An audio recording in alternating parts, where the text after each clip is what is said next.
but what if we sort of aggregate Black content on the internet and send it out to people, right? So what if we build a platform where people, whether it's stuff on Vine, YouTube, random memes, this, that, what if we built a platform where people could come and they knew that they could just discover Black content? And that's how it started. Right. And we evolved that to a place where we were then creating original content. We hired our own writers and our own editorial team. For a while, we were known as the Black BuzzFeed. And then we evolved that to having an events business where we started AfroTech in 2016. AfroTech Conference is sort of like HBCU homecoming for Black people in tech. And, AfroTech is now the largest conference for Black millennials and Gen Z in the world. AfroTech has been mentioned in Jay-Z's raps. Like, he's dropped us in lyrics, right? AfroTech has been mentioned on television shows, right? It's a cultural phenomenon. Welcome to The Value of One, The Power of All, a podcast created by the Ron Brown Scholar Program. Since 1996, this organization has been investing in the next generation of African American leaders.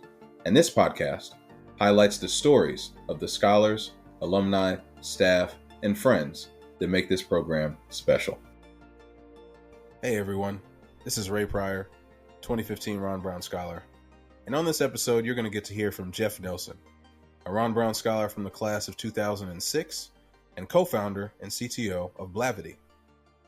After graduating from Washington University in St. Louis, Jeff moved to Silicon Valley to start his career in tech.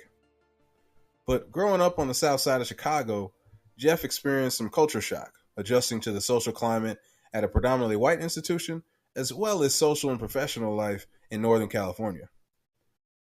He and his college friends knew that they weren't alone in their struggle to find the community in the same way that they did while they were on a college campus together. But they wondered, how might they recreate the Blavity that happens on the quad and happens in the dining hall online? What started out as a content platform named after the cultural experience that a lot of Black students at PWIs can relate to has now expanded into AfroTech, 2190, Blavity 360, Home and Texture, Shadow and Act, Talent Infusion, and Travel Noire, all brands that are geared towards Black millennials and Gen Z. Here's that conversation with Jeff, starting with him talking about how his seeds of entrepreneurship were planted before he even realized that he was being one since he was a little kid. So I grew up on the south side of Chicago. So, the most interesting fact about me, I think I think there are many interesting facts about me, but one of the first ones that comes to mind is I come from a big family. So I am the youngest and only boy of 9 children. All right. Say that again. 9 children, I'm the youngest and only boy, right? So I grew up with 8 sisters, and there's a significant age gap. So the closest sister to me in age is 13 years older than me. So in many cases, right, my sisters, they weren't even in the house. So I actually grew up the majority of my life with some of my nieces and nephews. There were 2 nieces and one of my nephews who lived in the house with me. My parents took them in and kind of raised them. So that was like, I always tell people that I had this weird experience where I have so many siblings, but I didn't grow up with my siblings, that in some ways I feel like I don't have siblings. Like I feel like my sisters are kind of just like older adults, like aunts and everything. But I grew up with people, but to them, I wasn't their brother, right? They always sort of saw me as being different. And so I have this weird space where I like have a lot of siblings, but I also kind of feel like an only child, but I also grew up with people. So, a lot of different dynamics there. And, me as a kid, I was always that kid, and it's so funny because I see this in my daughter. I was the kid who always wanted to like be the leader. I wanted to structure play. So we were going to play a game. I was the one like, these are the rules. Like I would make up a game like, okay, these are the rules. You could do this and this. Like I was always coming up with something and organizing what we were going to do and what people could and couldn't do. And so I just have always had that, I guess, inclination within me. And couple that with the fact that at my core, and I don't think many people know this about me, but I'm really an introvert, but also have a lot of social anxiety. And I've had that since I was a kid.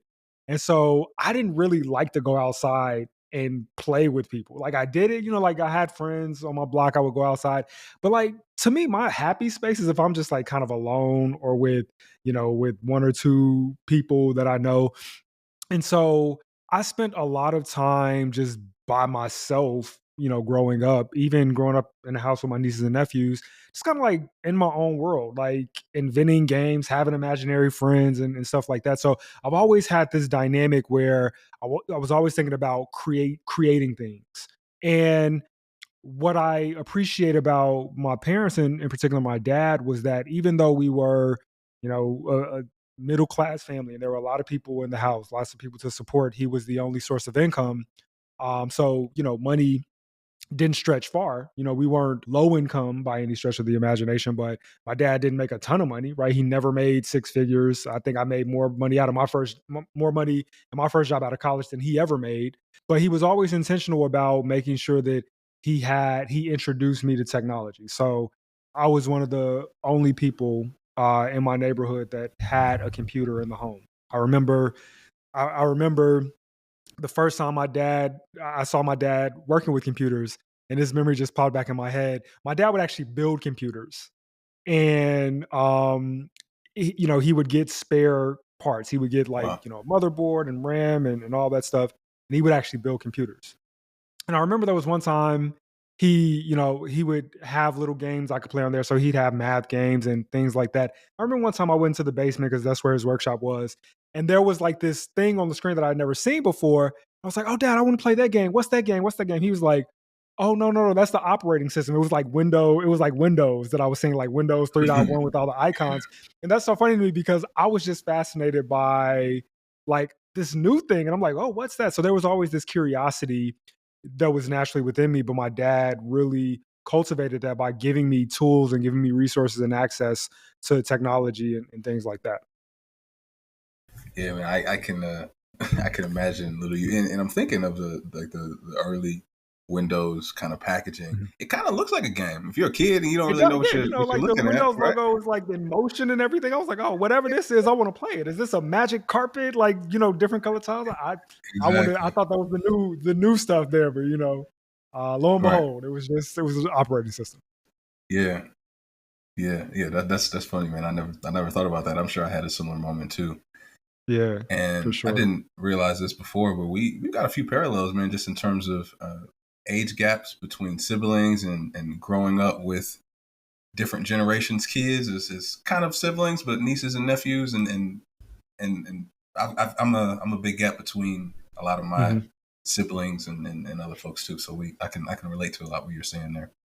Your dad makes sure that you have exposure to technology, and it kind of cultivates this imagination that you're running Hmm. with in your room, or even when you're out with your friends. And I know you also spent some time exercising some entrepreneurial muscles when you were a kid too, just Yeah, like in the yeah, neighborhood and doing again, different things.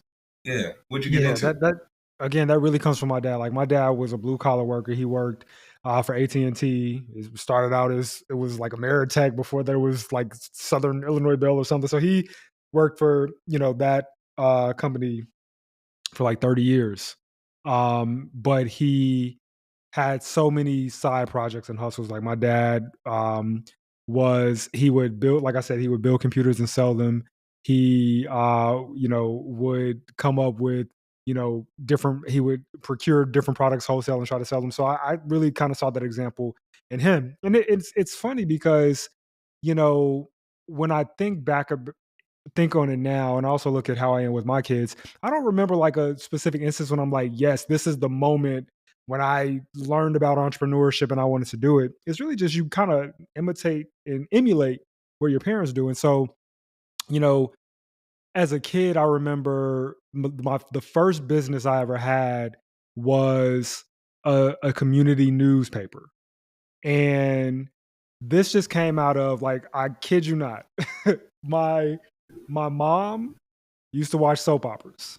And one of the soap operas, I forget which one it was, but one of the characters, like they worked at a newspaper. They were like the editor in chief of a newspaper. So I'm exposed to this idea of like, oh, a newspaper, and like these people, like this is their job and their business. And I was like, oh, I want to have a newspaper too, right? And again, my dad we have computers in the house and I have access to software. It was like, oh, I can actually create a newspaper. Here's the layout and everything. And so I would go around the neighborhood and I would talk to the neighbors and I'd say, hey, what's going on? Like, what do you have going on? Anything you want to share? And I would collect the information.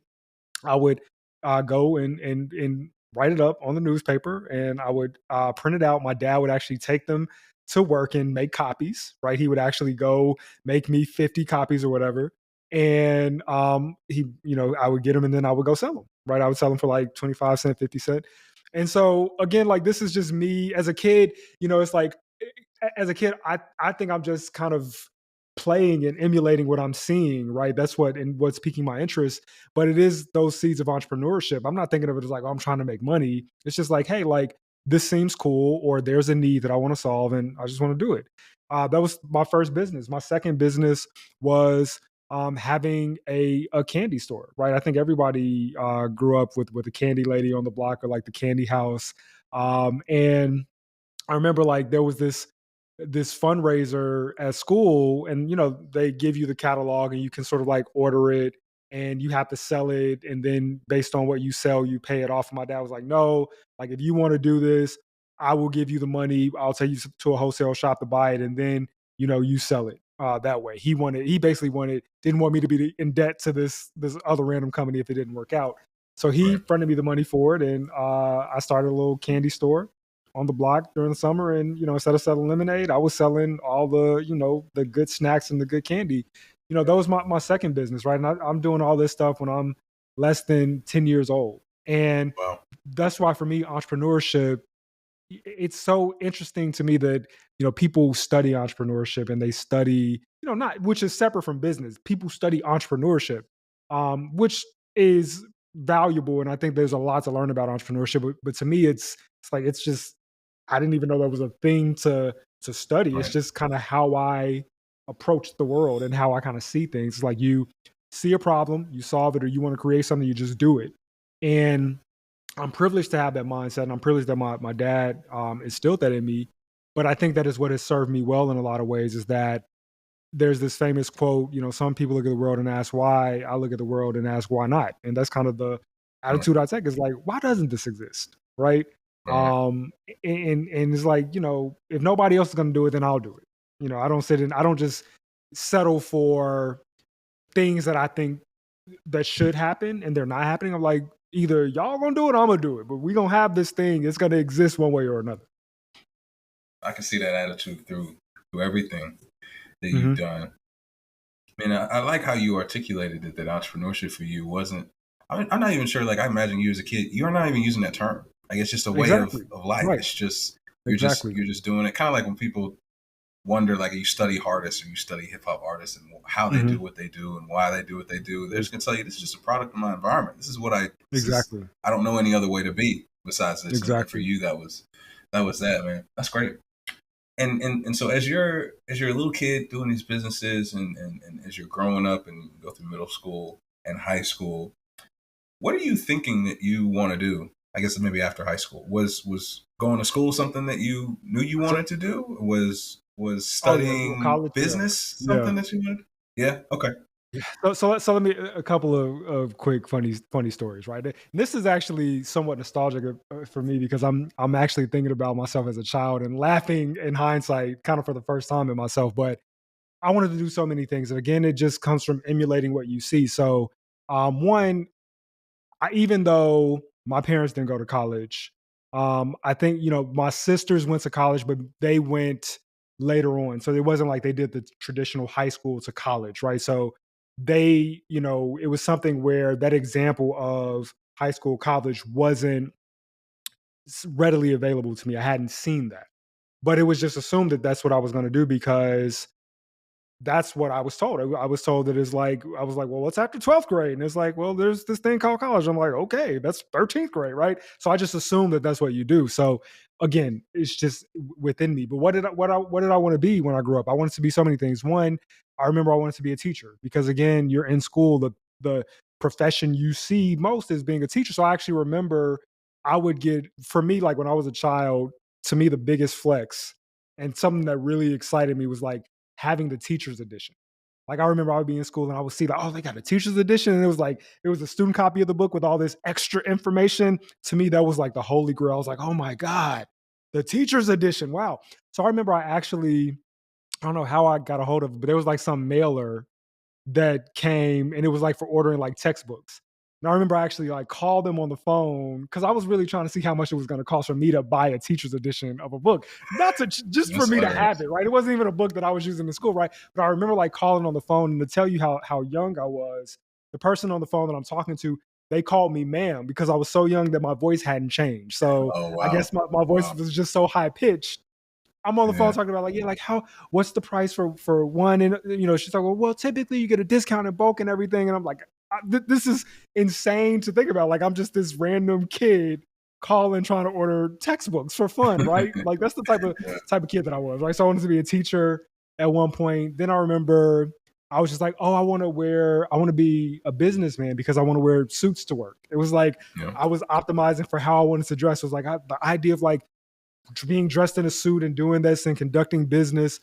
What I knew is for me, it's again always about this idea of, creating or being a leader or organizing or sort of saying like, this is how things should be and making that happen.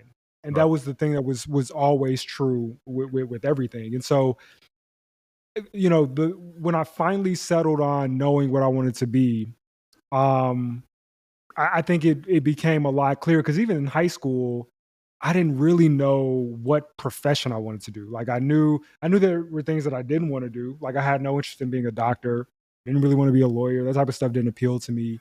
But I knew, somehow being the person in charge of something appealed to me. There was a point in time when I thought I was going to go into politics. There was a point in time Right. that I thought I was going to be a mathematician. There was a point in time when I thought I would own a business or be involved in business in some way. But I didn't really have that. There are some people who have that thing where it's like from the age of 10, they're like, I want to be this thing, and they live their whole lives doing that. For me, it was more about like I knew the kind of impact I wanted to have, and I knew the kinds of activities that made me feel joy. Right. And however I could achieve that, I was open to it. And that's actually true now with how I approach the world. Like I don't even think about myself as like I do X. I think of myself in terms of what what brings me joy? Like how do I want to use my energy to improve the world? And that shows up in a lot of different ways for me. One of the ways is being an entrepreneur and with Blavity and the companies that I own, but it shows up in so many other ways. And I think of myself in terms of that instead of like what my job is or what my profession is. Right. Yeah. More about the values that you have, the skill sets that you have, kind of the muscles that you just flex, and whatever that ends up manifesting into is that. But you're kind of Exactly. agnostic to what does it specifically need to be. That makes sense. Exactly. And Yeah, exactly. and you walked through a few of the different things you were thinking about doing. And I know when you go to school, you study and kind of get exposed to a few different things.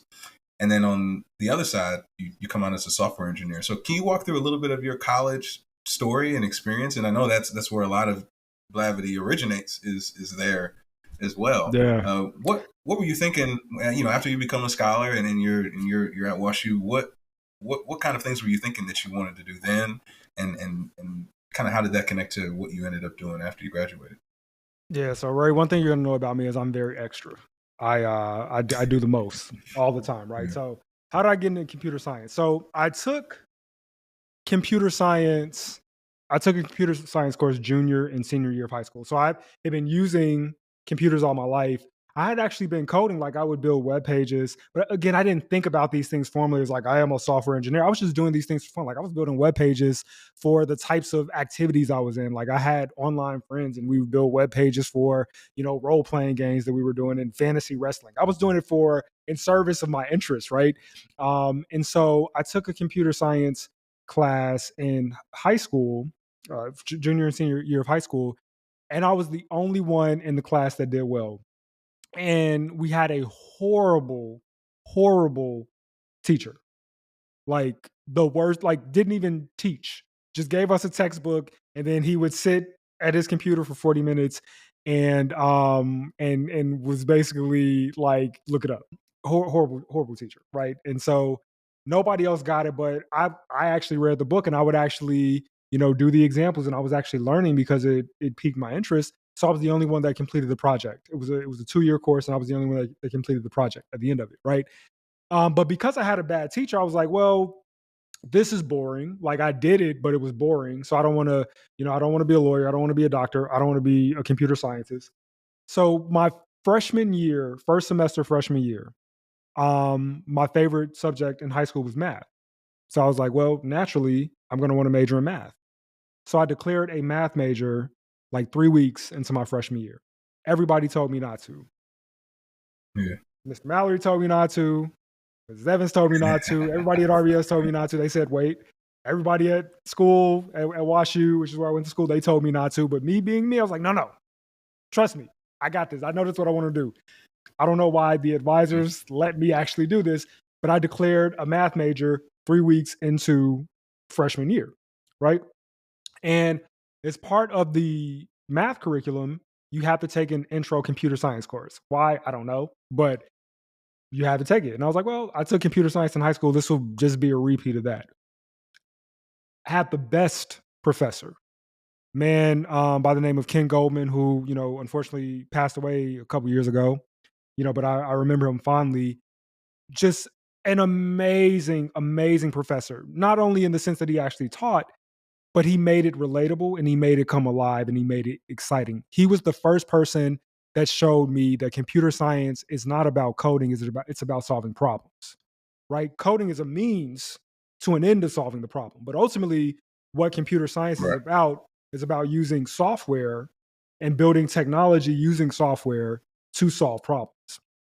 And I was like, oh, this is great. So I kept taking the computer science courses. And by the time my sophomore year Yeah. rolled around, I realized I had more computer science courses than I did math courses. And I also realized I wasn't that good at math, right? For me, Calc 2 is about the best I can do. Like once you get to integrals, I'm like, all right, this is this is getting kind of shady here. This seems real ad hoc, right? So I was like, math wasn't as strong of a suit for me as I thought it would be, but computer science was, right? And so I ended up switching my major at one point, majored in computer science and minored in philosophy. But I really just kind of stumbled into computer science, right? I went from having a bad experience with it, but doing well at it in high school and saying, this is boring, to stumbling into it in college and majoring in it because I was like, well, I'm practically, I'm already doing the major, so I might as well formally declare it. And even then, I didn't even think that computer science was a career opportunity for me because part of I think it's great that I was exposed to technology as a youngster, but as a result of that, it was never like a formal you're preparing for a potential career. It was just like computers are just there. It's kind of like with kids with iPads now. They use them. Right. Like my kids on like Roblox and Minecraft, they're actually like coding and they're like building stuff, but they don't think of it that way. Right. So they don't necessarily translate to that as like, oh, I could make a career out of this. Like I'm creating games on this platform. I could actually create games and put them in the app store and make money. Right. And so I'd never really thought of it as a career. Again, I thought I was going to go into politics. I thought I was going to do all these other things. And it wasn't until sort of last minute when I was, graduating, where I was like, I need a job. What's this job going to be? And I looked at, how much software engineers get paid, and I was like, oh, okay, well, I mean, I got the degree. I might as well, right?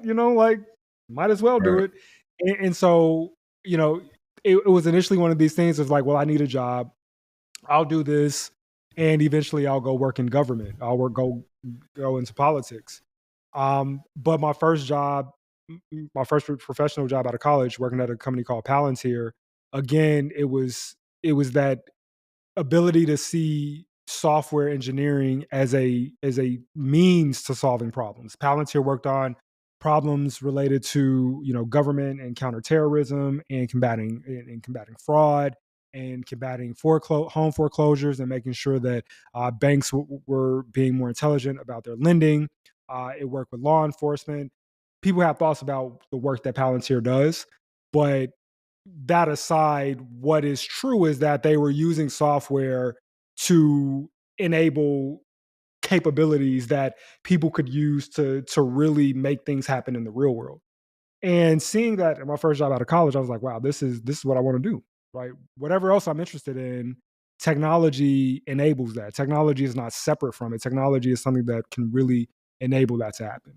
Yeah, I can imagine someone like yourself who grows up, like you said, with these entrepreneurial skills, but really just a fascination with how things work, making things better, solving, goes to college and is passionate about a lot of things, wants to go into politics. And now you kind of see the intersection of the skills Hmm. that you were, just kind of sitting and reading the textbook by yourself, junior, senior year of high school, figuring out how to Yeah. teach yourself computer science, take it through college, and then you get to see it in real life. And what I also think is interesting too is that through no part of what you just shared in your college experience are you thinking, oh, I want to build a startup. I want to build the next tech Mhm. startup. I want to build the next app. I want to build the next whatever. Like you Yeah. probably crossed your mind or you thought about it, but the dominant narrative of what you were doing was just searching for something to solve, first searching for something to get better, and then Yeah. you find that in tech. And and if you don't mind sharing a little bit about more about what your experience was like, you get out to Silicon Valley, which I imagine was very different than your experience Mhm. growing up in Chicago and even going to school in St. Louis. And you get there and what was that experience like for you, just like outside of work or just socially, or what did you Mhm. observe there that might have informed a little bit of what Blavity ends up becoming and when you go back and talk to your friends from college? Yeah. Oh, I love this question. Where do I start? For one, I lived in Palo Alto when I first moved to Silicon Valley. Palo Alto is kind of the heart of Silicon Valley, right? It's about 45 minutes to an hour away from San Francisco. Mountain View, which is where Google is headquartered, is near there. Sunnyvale, Cupertino, those are all in that area, right? And as I mentioned before, I grew up in Chicago, all black neighborhood. I went to high school, all black students. The first time really that I was in an environment where black was the minority was when I did a summer program at Phillips Academy Andover, and then when I got to college at WashU, student population 6% black, right? And so my formative years were just built around blackness and black culture and black people and comfortability in that, and that just being everywhere you look, you see that. And so to move and even in college when that's not true is like the black people know where to find each other and there are black spaces where you can find that comfortability. And so to move to Silicon Valley, you don't have those. So even at work, there was one other black person. He was a senior person at the company. He was a director, and I had a great relationship with him. He sort of, even though I didn't report up to him, he kind of took me under his wing and mentored me and made sure that he was being intentional about developing and cultivating a relationship with me. But then outside of that, it's like I had a few friends there, some who lived in San Francisco, some who were studying at Stanford that I knew from WashU. So I had a couple of people that I could lean on socially, but dating was hard. It was hard to find people who I connected with and felt comfortable with and was interested in romantically. Making new friends was hard. Uh, and a lot of it is just, to me, it's even less about the black side of it. It's more about like culturally, like being from the South Side of Chicago, from you know predominantly all black areas, right? There's just a certain kind of way that I innately see the world and relate to people, right? And everything else is like code switching and assimilation. So even at work, Palantir is named after a something from Lord of the Rings, and all the conference rooms being named after characters in Lord of the Rings or whatever. I've never seen Lord of the Rings. Like I'm not interested in that stuff. Again, this has nothing to do with race. It's just like my interest. Like I was never the typical nerd. Like I didn't play video games. I've never seen Star Wars or Star Trek or Lord of the Rings or any of this stuff.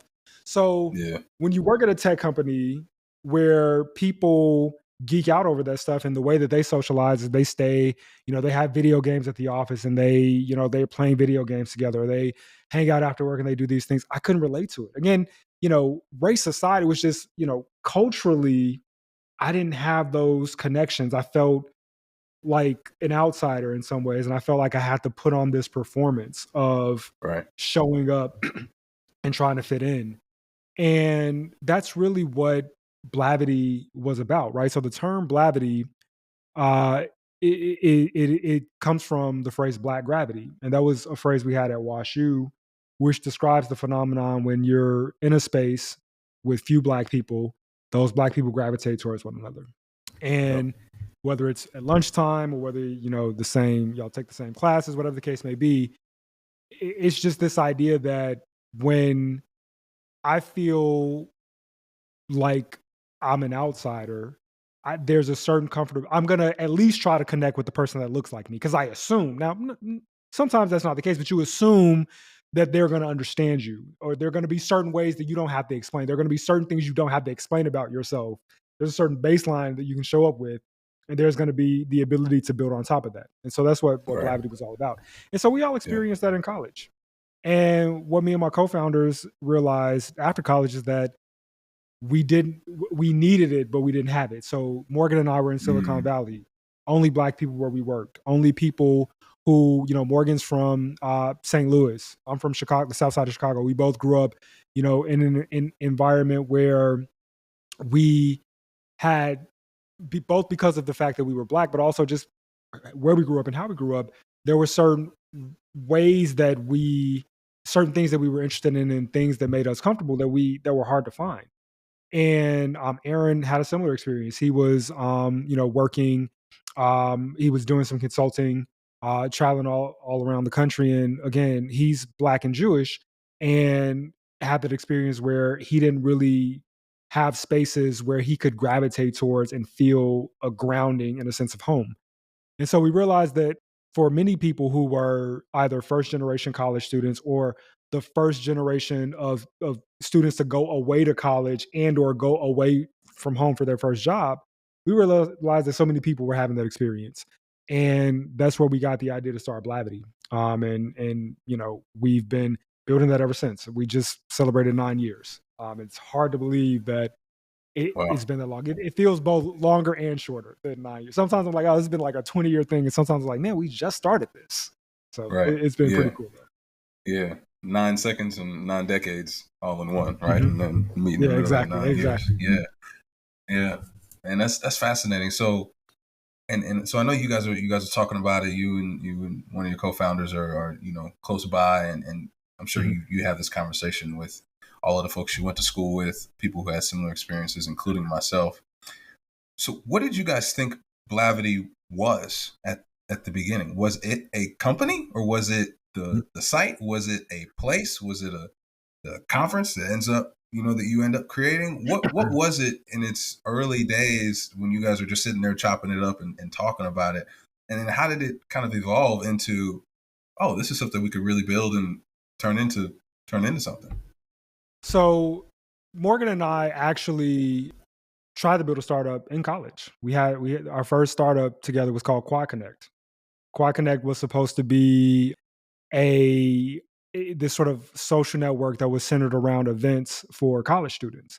So that was the first startup that we tried, and it failed. And we we were both working in Silicon Valley, so we had that experience of trying to start a company. Then we're working in the hub for startups, and I'm working at what is a startup at the time.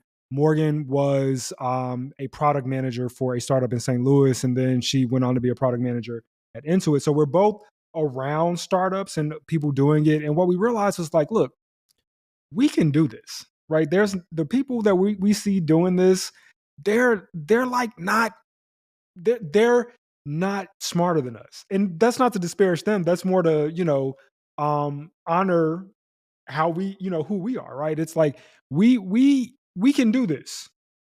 We can do it. And so when we started Blavity, we knew we wanted it to be a company. We knew we wanted it to be like we were building this to be a startup, something that could get big. Now, um, the idea for it, when Morgan came and sort of said, like, I think that there's something here. Morgan was the one who initiated this because what she was seeing that similar to how we did at WashU, where there are spaces where Black people exist but are not highlighted and are not and are not intentionally recruited or cultivated, right? That they gravitate towards one another. She was like, "Well, this is happening on social media." She was the first one that introduced me to the phrase Black Twitter. I had no idea in 2014 what Black Twitter meant. She's like, "Have you been on Black Twitter?" I was like, "Is that, Twitter was blue?" I was like, "Is that like black.twitter.com? Is it just a different color bird? Like, what are you talking?" I had no idea what Black Twitter was, right? Yeah. And she told me about it. I was like, "Oh, that's fascinating." It's like it was this place where Black people had found each other on Twitter and were having conversations with each other that Black people could just instantly relate to. And there was a sense, we all know what Black Twitter is, right? And she was like, what if we built something that was an intentional space online for Black people, right? What if we did that? And so our first idea for Blavity was to build essentially Netflix for Black YouTube videos. We wanted to create a platform that would aggregate YouTube videos from Black creators and then recommend them to you based on your preferences. It was ambitious at the time. We just now launched our Blavity TV platform a couple years ago, right? So we were early, but every Wow. founder has ambitious hopes Yeah. and dreams and goals, right?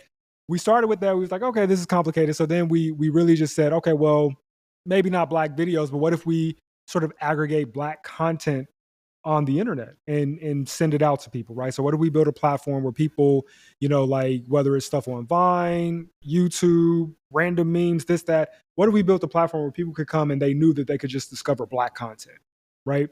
And that's how it started. Right. And we evolved that to a place where we were then creating original content. We hired our own writers and our own editorial team. For a while we were known as the Black BuzzFeed.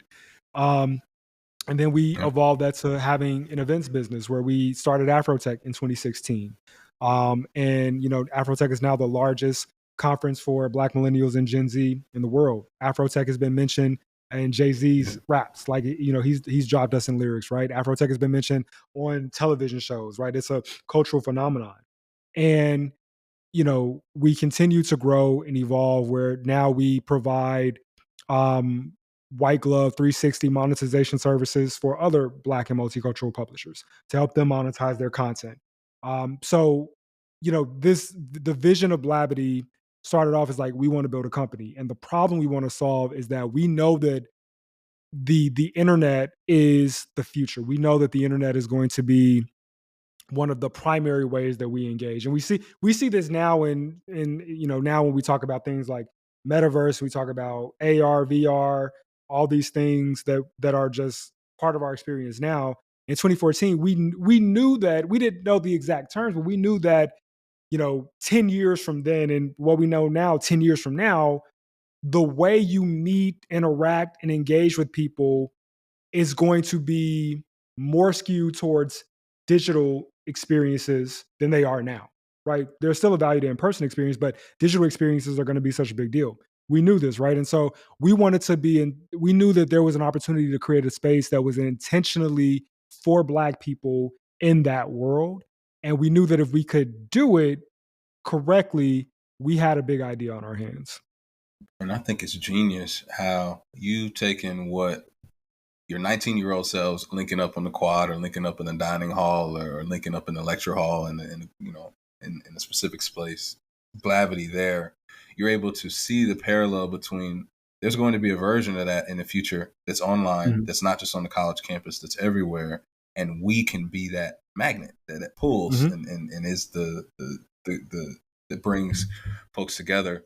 And I am really excited for Blavity TV's growth, Mhm. especially after hearing what you said that you guys wanted to do this a long time ago. You Yeah. thought about Oh yeah. this idea, and obviously, the journey of building a company is not linear. So you come in and out of ideas at different times.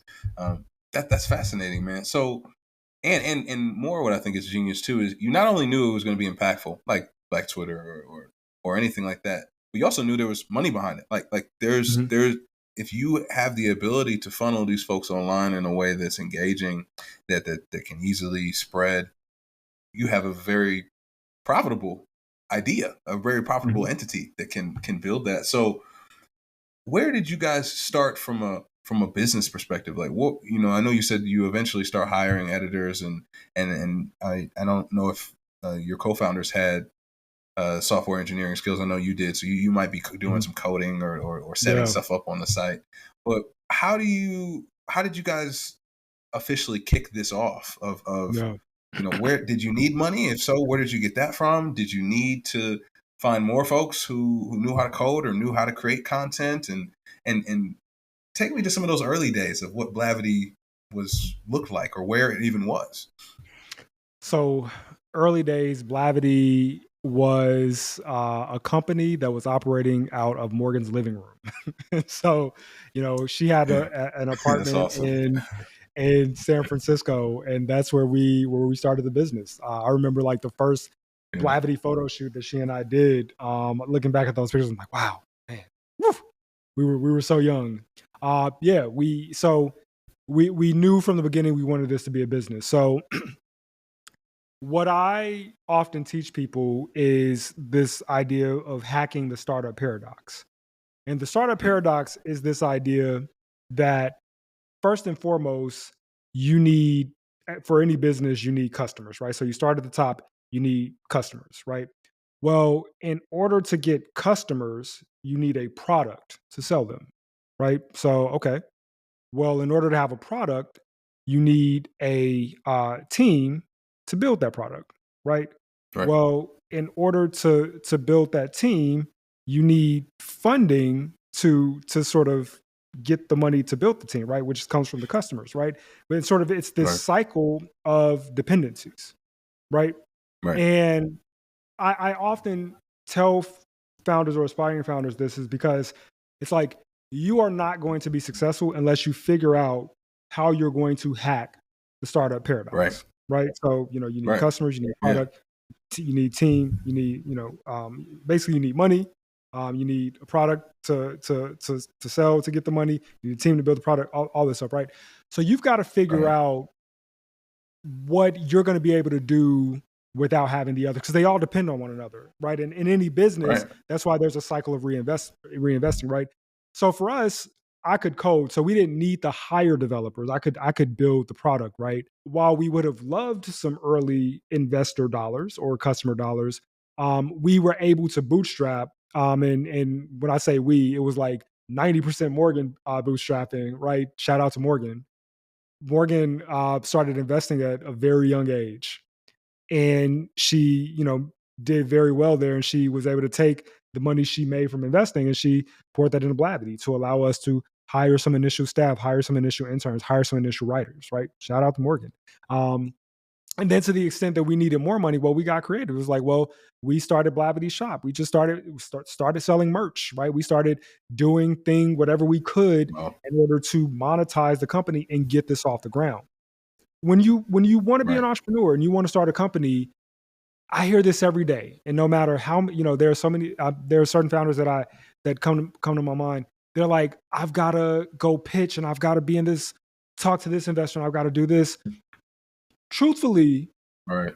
as an entrepreneur, what I want you to think about is ultimately how you're going to build a business that does not depend on investors. How are you either going to get Right. basically how are you going to get customers? So how are you going to build your product, right? How are you going to build Right. out your team without having to get investment first? The best time to take investor dollars is when you don't need it. If you're taking it when you need it, then that's Right. how so many people get in trouble. And so that's that's what we were able to do Right. with Blavity is figure that out. And then we got to a place where okay, we had traction. So we had already been generating revenue. We already had users. We had an audience that was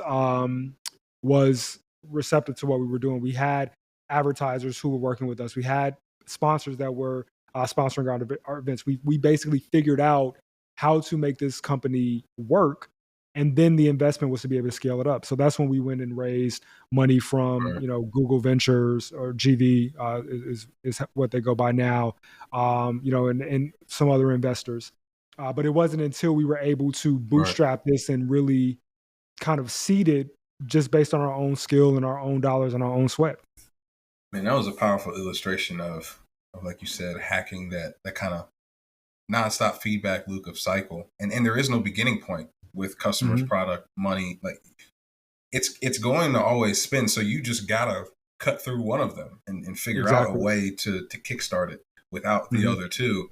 And whether it's the selling merch or doing other things, you guys just had a knack for understanding what people wanted, what people would buy, and like you said, the true test of, I would say, I guess, like entrepreneurship in its rawest form is, can you build a product with basically nothing that people Yeah. actually want to buy? And you guys were able to Yeah. do that, and then evolve into and then kind of grow from there. So as you guys are bootstrapping this and you're starting to gain some traction, what was the moment where you realized that you were ready for something like an investment from a GB or an outside investor? Were there certain circumstances that ended up coming to fruition where you needed it, or did the business kind of reach a level of maturity where folks were reaching out to you and expressing interest and saying, "Hey, if and when you want to go here, here, and here, we're we think you're ready for that kind of step."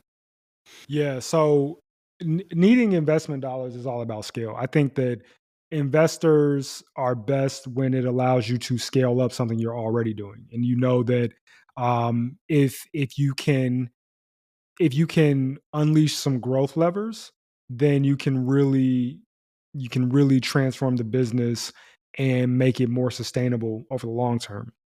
And so we I think we raised our initial funding in 2016. So we did some incubators, we did 500 startups. We had raised some angel funding, kind of 2016, 2017.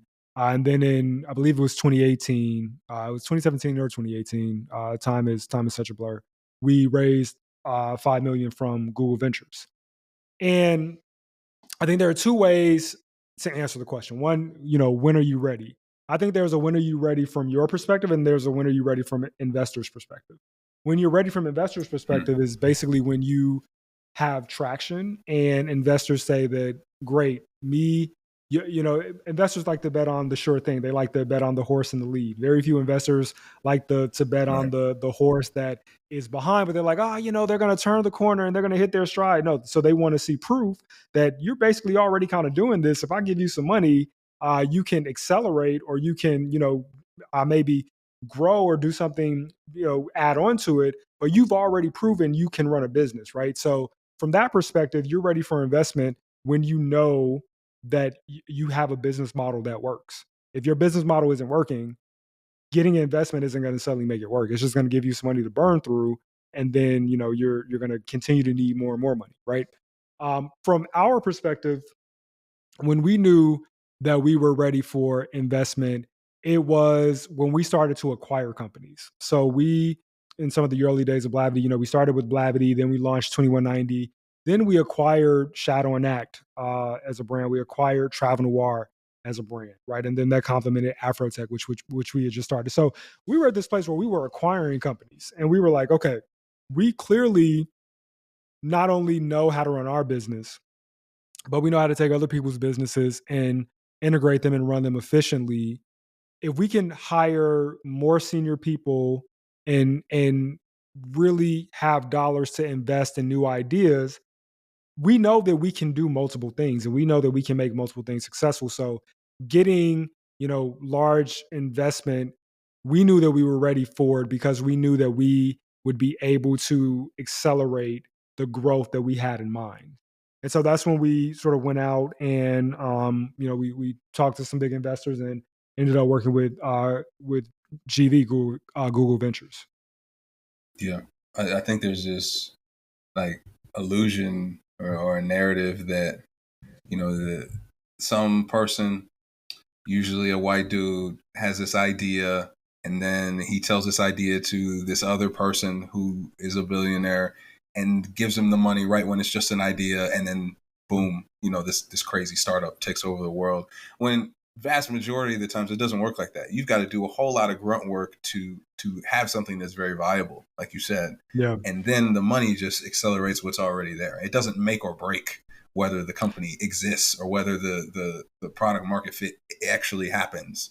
Yeah. It allows to take what already exists to the next level. I like how you And articulated that. yeah, and it doesn't work that way for Black people. Now I've seen what I've seen is Yeah. investors either investors invest in people, or they invest in Mm, businesses that are already making money. I've seen white guys literally meet yep. somebody for lunch, tell them an idea, walk away with a check for, Yeah. lots of money. I've actually seen it. I've actually been at the Right. lunch table when this happened, right? But again, those are typically that happens to white dudes. One, because they have that built-in advantage, and they know the other white dudes that went to Stanford and went to Harvard and went to their they went to their alma mater, so they had these sort of built-in connections where they can latch onto that. It's like, oh yeah, I know so and so. He's Right. from this family with all this money. I can go and get a check. They can do that. For Right. us, like me, Morgan, Aaron, we didn't know anybody like that. For so many Black founders, you don't know that. So stop with the illusion. I'm glad you said that. Stop with Yeah. the illusion that what works for white guys is going to work for you. It would be, yes, it's Right. unfair. It's an inequality, sure, but the reality is that as a Black entrepreneur, as a Black founder, if you want to have a successful business, your challenge isn't how do I go get investor dollars. Your challenge is how do I make my business work? What Right. I think people fail to Mm, realize, and in some ways, the term entrepreneur and founder, they're kind of like buzzwords to me, because I think we place so much emphasis on this statistically small pot of people, when if you look at the vast majority of employers in the country, they are small and medium-sized businesses. And they are not startups that are raising a ton of venture capital.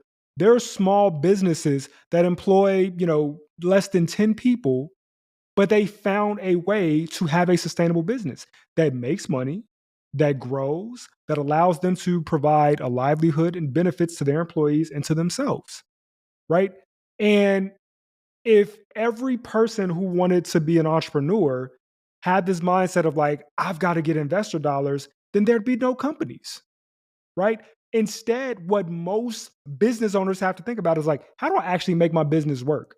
Now, if you're making your business work and then there's an opportunity for investment to, again, accelerate or scale up what you're doing, great. But focus on how you make your business work. That is your challenge as a founder. How do you make your business work? Not how do you go raise investor dollars, right? That becomes a right. distraction for so many people. Yeah. Man, that's well said. And I've even had folks on this podcast who have founded companies who went to some of those fancy schools, and Hmm. it doesn't matter. They're still not Yeah. getting the same, kind of Yeah. lunch table handshake, the Hmm. deal is done that you're talking It's about. hard. It's so hard. But I think it's powerful that you said we don't need to do it like that. Like the same instincts that you saw in your dad, or that you were doing as a kid, or that you saw in the neighborhood of people hustling and finding ways to build businesses that take care of themselves and their community. Don't think just because they're not in Silicon Valley that you shouldn't model yourself after those. They're doing Exactly. something that these tech CEOs can't do. You got to build Hmm. something that's profitable and can sustain itself. And if and if tech is what you want to do, that's great. But start there. Start with the foundation of what a business is supposed to do. Learn how to do that, and if you do that well, the investor dollars are going to follow you. You don't need to chase it Exactly. in that Exactly. way. Yeah, Yeah. I like that. So you guys have something special. You've built Blavity. You started AfroTech. You're starting to acquire a few other brands and integrate them into what you're doing. You get some outside money. Can you paint a picture of kind of just like the web or the map of what all Blavity Inc. is Mm. right now, like all the different entities and what you guys have, and maybe you could share a little bit about what is Blavity excited about? Where are things Mhm. going? What are you guys looking forward to? What are you looking forward to with based on where things are today? Blavity Inc. is a holding company for many, many brands. So at the top, under Blavity Inc., we have two divisions. We have Blavity Media Group, and then we have our talent Infusion division. So I'll start with Blavity Media Group. Blavity Media Group is the business there is all about connecting our audience, Black millennials and Gen Z, to great content, and then connecting great brands who want to reach our audience to that audience. And so the way we do that is through our owned and operated brands. And so these are brands where we create the content, we run the websites, we completely own them. And those brands are Blavity, Travel Noire, AfroTech.com, 2190, and Home and Texture. And those brands touch on a variety of topics that are relevant to Black millennials and Gen Z. So Travel Noire obviously is about travel, but what Travel Noire is really good about, it's about how do you, as not only travel as a Black person, but how do you travel to different places and have an authentic experience that is respectful of the local the sort of local culture, but also is immersive and allows you to really, really engage in a way that's authentic and is not cringy. Right. And in addition to that, how do you actually afford to travel and really elevate your travel? Home and Texture, a brand that we just launched, is all about, how do you, buy and decorate a home? How do you turn a house into a home and create space that really speaks to you and speaks for you? All of our brands speak to some aspect of the Black millennial and Gen Z experience. In addition to our own and operated brands, we have a service called Blavity 360, and this is what I referenced earlier. So Blavity 360 provides that monetization for other Black and multicultural publishers. So it's really, really, I'll say this, it's putting content on the internet is easy, right? Making money from the content you put on the internet is hard. And when you are a publisher who creates content and puts it out, you can have all the virality in the world, but that doesn't necessarily translate into dollars. Because in order to have those dollars, you have to have a team that's going to go out and get deals, right? Who's going to get advertising dollars and is going to be able to run the technology to ensure that those ads are displayed correctly. And that's very complicated. And Blavity had to build that from scratch. We didn't have anybody to show us how to do it or to do it for us. We had to build it from scratch in the early days. And so what we decided was, well, we want other Black and multicultural publishers to be able to focus on how do I create great content, and they can work with us in Blavity 360 to monetize that content. So we provide all the technology, all the sales, all the enablement for them to be able to monetize their content. We work with a number of great publishers like the Shade Room, the Jasmine brand, Hollywood Unlocked, dozens of publishers in our network, as well as creators and influencers who they can focus on what they're good at, which is their content and their craft. And we focus on how to help them monetize it. So that's what sits under Blavity Media Group. In addition to that, I mentioned earlier Blavity TV, which is our digital platform. Then we have our Talent Infusion division. Talent Infusion is all about how do we connect Black millennials and Gen Z with opportunities for work, networking, and growth that are going to help them develop professionally.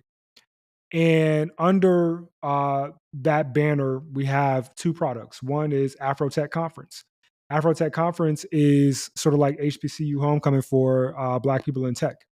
People come to AfroTech for so many different reasons. They come to have a great time. They come to, meet their spouse. I know some people were at AfroTech trying to find somebody to get married to last year. I think some were successful. But many people come to get a job. Companies come because they want to recruit. Companies come because they want to position themselves as being a great place to work for Black people and underrepresented people. And people come looking for a job.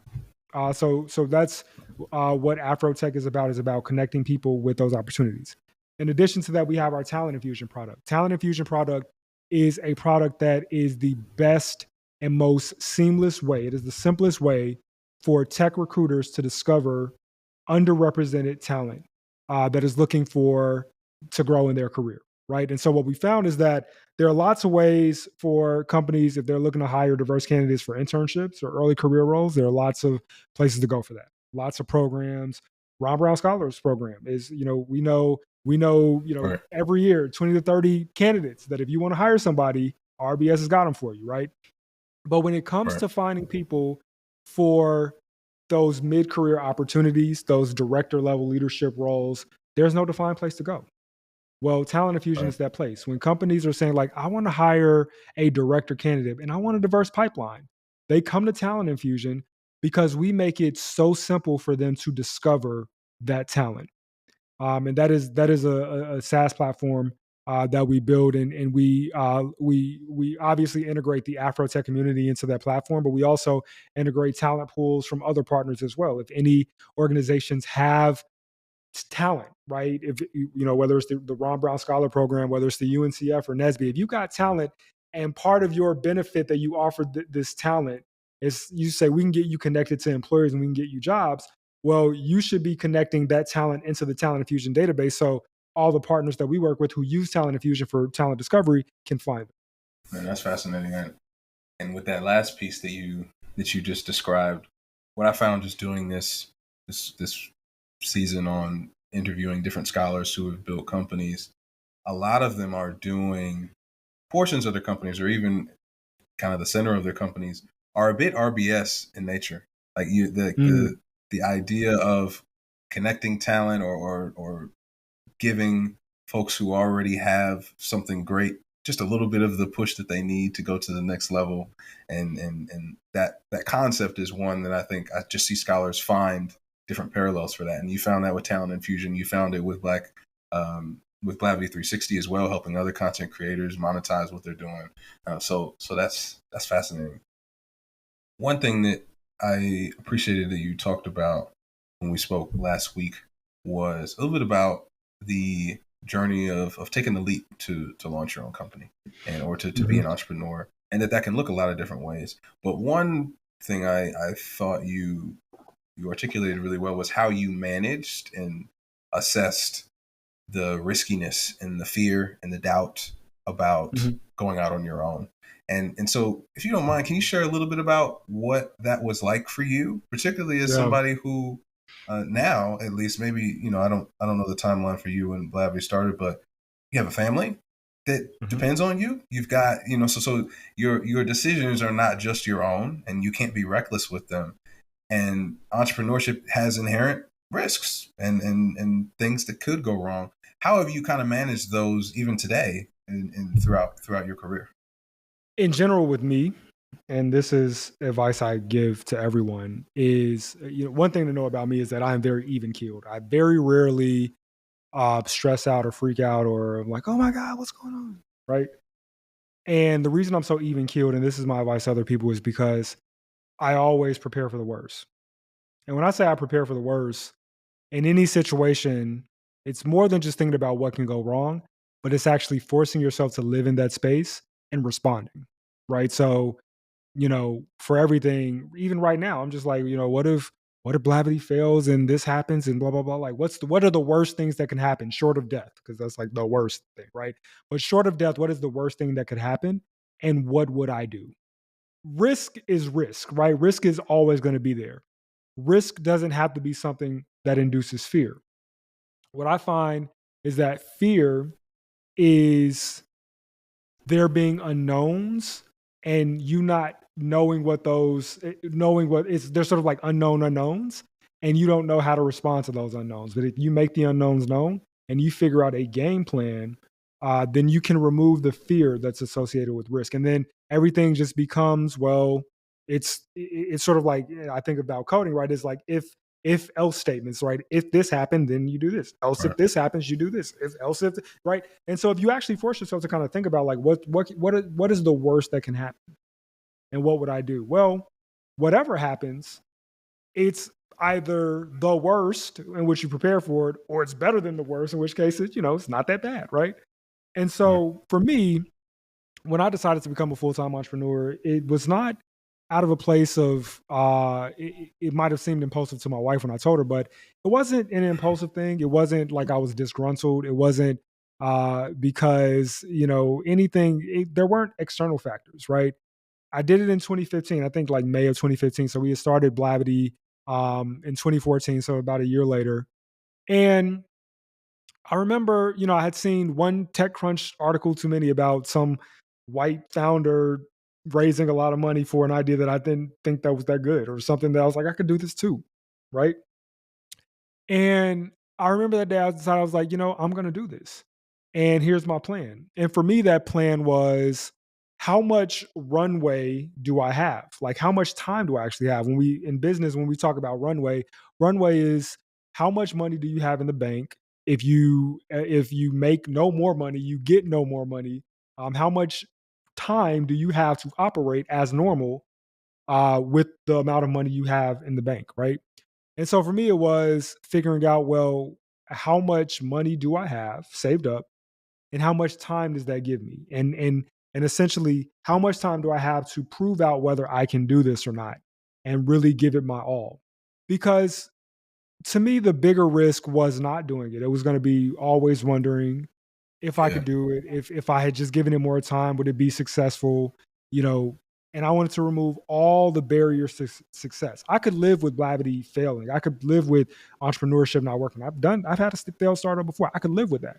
What I couldn't live with is always asking myself, what if?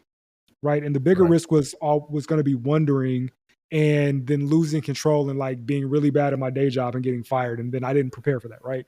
And Right. so for me, it was like preparing for the worst. Like, if I do this, what is the worst that could happen? My wife was pregnant at the time.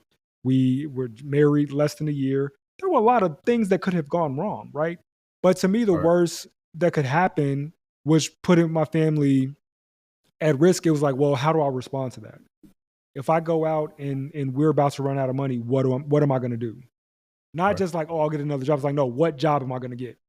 Who am I going to apply for? What if they don't hire me? Like, I was going to be driving Uber 4 cars at a time if I had to make this work, right? I was going to be working at Yeah. Walmart, driving Uber, DoorDash. I was going to be doing it all, right? I had to Yeah. have a plan to say, like, look, if all else fails, this is what I'm going to do. And once you develop that plan, then it's like, okay, well, those aren't like ideal things, but I at least, if push comes to shove, I'm not going to have to think about what to do. I'm just going to execute the backup plan. And that Right. gave me the confidence in taking that step. That gave my wife the confidence in taking that step. And when you take that step with confidence, I actually think that it increases your likelihood of success, because Right. you sort of don't have this mental burden about like, oh, it's not happening quick enough, and I've got to change course. I've got to do this weird thing. It's like, no, it's like, I've got a plan. This is how much time I got. This is the plan, and we're going to see the plan through. And if it fails, it fails. But you stick with it. Man, that's well said, man. There's a quote that that my father-in-law says, a version of this, that when things get tough, you don't rise to the occasion, you sink to the level of your training, or just like in Love stressful that. situations, or when you need to react quickly. And what you're saying when you program an if else is that training. If this happens, then we're going to do this, Yeah. and if that doesn't work out, then Yeah. we'll do this. So we don't need to think about it. We're just instinctually going to respond as we need to. And like you said, Exactly.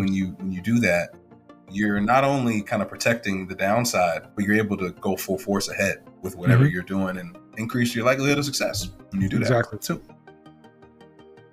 Thanks for listening to this episode of The Value of One, The Power of All, a podcast created by the Ron Brown Scholar Program. If you want to hear more inspiring conversations like this one, don't forget to click subscribe on your favorite podcast platform. To learn more about the organization, check us out at ronbrown.org.